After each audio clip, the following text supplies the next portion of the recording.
Check 1 2. What's up, everybody? DJ Divine Justice here. Late night. I just figured out something pretty cool, so I thought that I would share it. First thing, I got 2 turntables sending time code and only 2 inputs because I have the audio 6. So those 2 inputs get doubled up, meaning that this one is coming in on channel A, and it's sending time code to deck A and deck C, and then the same thing with this other one, turntable on the right. So you can see it's sending time code to B, and then track deck if it's on D. Now I've got a 4 deck mapping for the X1, meaning that this is deck A, that's deck C, and you can see it toggles between the two. If you're on A, press play, plays it, switch over to C, press play, plays that bottom one.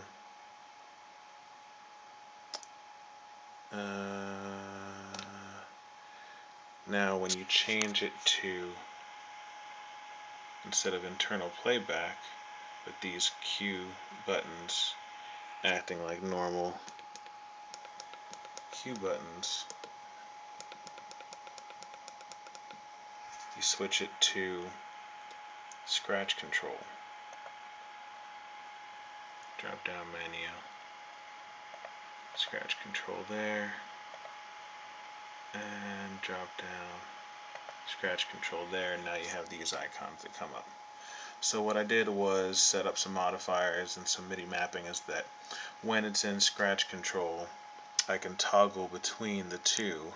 So if I have the vinyl going and I'm on deck A, I can press this button, gives me vinyl control. So I have that song playing. Now if I want to go down to deck C, go to deck C, hit the vinyl control button, automatically puts that one in vinyl control, puts the top one, A, in internal playback mode. Now I can go back, and if I want to get back to A, go back to A, get ready to hit that button. Okay, so pretty easy. So that's how that works.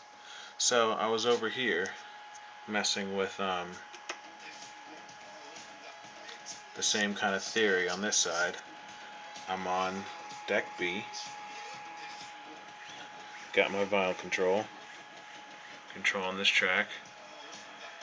Now I go down, and even though this is not a track deck, obviously it's a sample deck, I went to deck D, pressed the button for vinyl control. Now these are not playing. Go over here to my super mapping for the APC20, modifier play for these two, get them playing.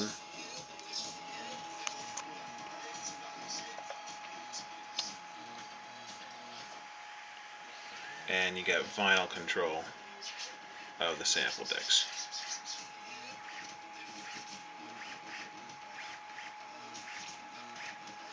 And you can even see over here, it stops them. Because these are measuring out the 1, 2, 3, 4 of the loops. And you got 2 loops playing over here. I can mute that one, or mute that one. So obviously there's no button like these over here, because if I go back and go to go to deck B and hit vinyl control, now the vinyl's controlling that top one, now the vinyl's controlling B, and these sample decks are just playing. But if I go back, go to D, hit this same button that technically isn't on the screen right now for relative mode. Puts the top one in playback mode. Gives me vinyl playback.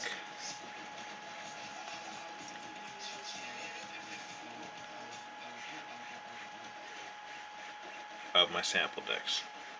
So I thought that was kind of important. Vinyl playback of sample decks. Because if you look in the new video for the new X1 looking thing, but I guess it's the X2 or something, and it's got a bunch of pads. I think the video just came out today. Kind of looks like if you just put a bunch of pads like this on an X1 and then put a whole bunch of faders like this on an X1 and some other buttons. I saw the dude do a spin back and I saw that happen. So maybe it's been able to do it for a while. I know on the S4 you can do it with the jog dials, but you know, you'd think that'd be something they would mention more. So I'm gonna give a good shout out to my friend Shifty over at Dubspot and Endo, so they can pass along this wonderful knowledge to the universe. And as always, practice and enjoy. Peace.